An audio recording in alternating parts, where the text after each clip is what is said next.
Look closely at your life for a moment. Every day you wake up, you rush, you chase, you climb. But here's the question no one asks you. Who decided this? Who decided that life is a ladder? That success means up? That stopping means failure? Look around. Everyone is climbing something. Careers, expectations, social approval, money, different ladders, same exhaustion. Psychology calls this social conditioning. You don't choose the ladder, you inherit it. From childhood, you're rewarded for obedience, not awareness. Good grades, good behavior, good comparison. Slowly, your brain learns a dangerous rule. If everyone is doing it, it must be right. This is called normative social influence. Your mind prioritizes belonging over truth. Fitting in feels safer than thinking deeply. So you climb, even when it hurts. Notice something unsettling in the image. Some people are climbing up. Some are climbing down. Some are standing still. Yet they're all stuck on floating platforms.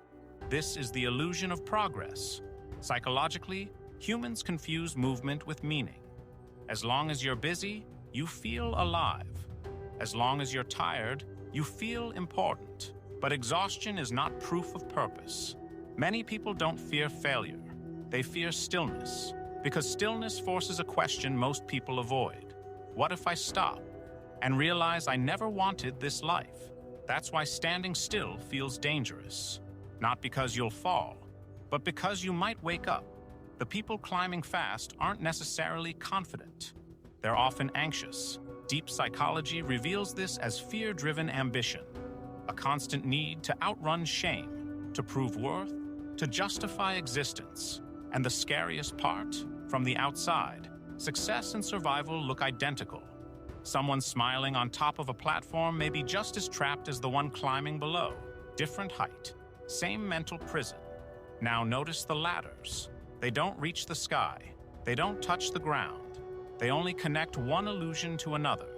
This represents goal substitution.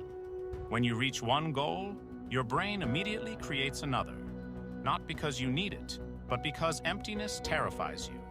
So life becomes an endless almost successful, almost satisfied, almost free. And society praises this. If you're tired, you're doing something right. If you're busy, you matter. If you stop, you're lazy. But psychology says otherwise. Burnout isn't weakness. It's clarity knocking on the door. That tired feeling you carry, it's not because you're doing too little. It's because you're doing too much of what doesn't align with you. The person standing still in the image isn't lost. They're questioning. And questioning is dangerous, not to you, but to the system. Because once you ask who decided this, you can't unsee the answer. You realize some ladders were built by fear, some by tradition, some by people who never cared about your peace. And here's the truth, no one teaches. You don't need a better ladder. You need a conscious choice.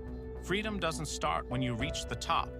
It starts the moment you stop climbing unconsciously. So before you rush back into life tomorrow, pause. Ask yourself, am I climbing because I want to? Or because everyone else is? Because the most radical thing you can do in a world obsessed with movement is think before you climb. And if this video made you feel understood, subscribe to At.PsyFly, because here, we don't ignore the darkness. We understand it.